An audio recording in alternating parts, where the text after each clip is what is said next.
ಹೋಟ್ಲಲ್ಲಿ ಇಡ್ಲಿ ಕೊಡೋ ಟೊಮೆಟೊ ಸಾಂಬಾರ್ ಯಾರಿಗೆ ತಾನೇ ಇಷ್ಟ ಆಗಲ್ಲ ಹೇಳಿ. ಅದನ್ನ ಈಸಿಯಾಗಿ ಮನೇಲೇ ಹೇಗೆ ಮಾಡ್ಕೊಳ್ಳೋದು ಅಂತ ಇವತ್ತು ನೋಡ್ಕೊಳ್ಳೋಣ. ವೆಲ್ಕಮ್ ಟು ಅಂಶ ವ್ಲಾಗ್ಸ್.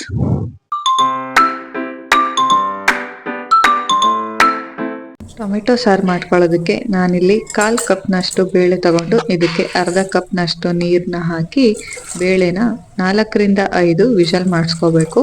ಬೇಳೆ ಚೆನ್ನಾಗಿ ಕರಗಿ ಅದು ಸ್ಮ್ಯಾಶ್ ಆಗಬೇಕು. ಇಲ್ಲ ನಿಮಗೆ 2-3 ವಿಷಲಿಗೇನೆ ಬೇಳೆ ಕರಗತ್ತೆ ಅಂದರೆ ಅದು ಓಕೆನೆ.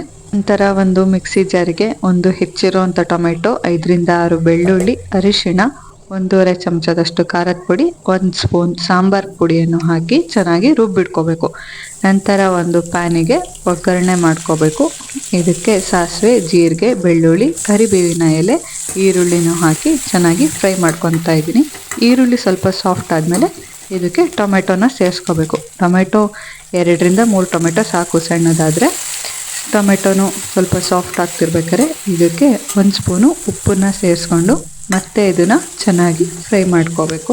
ನಾನಿಲ್ಲಿ ಒಗ್ಗರಣೆಗೆ ಸ್ವಲ್ಪ ದೊಡ್ಡದಾಗಿ ಹೆಚ್ಚಿಟ್ಕೊಂಡಿರೋಂಥ ಕೊತ್ತಂಬರಿ ಸೊಪ್ಪನ್ನ ಸೇರಿಸ್ಕೊತಾ ಇದ್ದೀನಿ. ಕೊತ್ತಂಬರಿ ಸೊಪ್ಪನ್ನು ಒಗ್ಗರಣೆಗೆ ಹಾಕೊಳ್ಳೋದ್ರಿಂದ ಫ್ಲೇವರು ಚೆನ್ನಾಗಿ ಬಿಡುತ್ತೆ.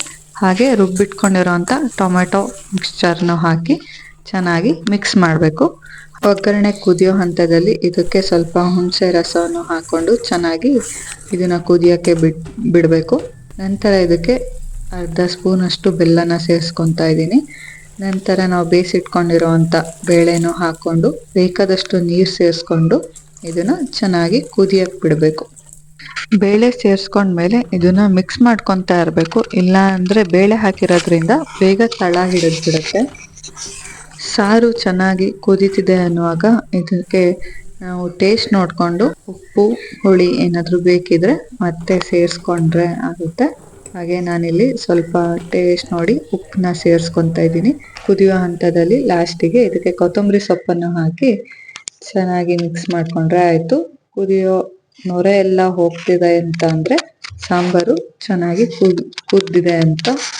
ನೋಡಿದ್ರಲ್ಲ ಎಷ್ಟು ಸುಲಭವಾಗಿ ಮನೆಯಲ್ಲೇ ನಾವು ಹೋಟ್ಲಲ್ಲಿ ಕೊಡೋವಂಥ ಟೊಮೆಟೊ ಸಾರನ್ನ ಮಾಡ್ಕೊಂಡ್ವಿ ಅಂತ. ನೀವು ಒಂದ್ಸತಿ ಟ್ರೈ ಮಾಡಿ ಹೇಗಾಗಿತ್ತು ಅಂತ ಕಮೆಂಟಲ್ಲಿ ತಿಳಿಸಿ. Thank you.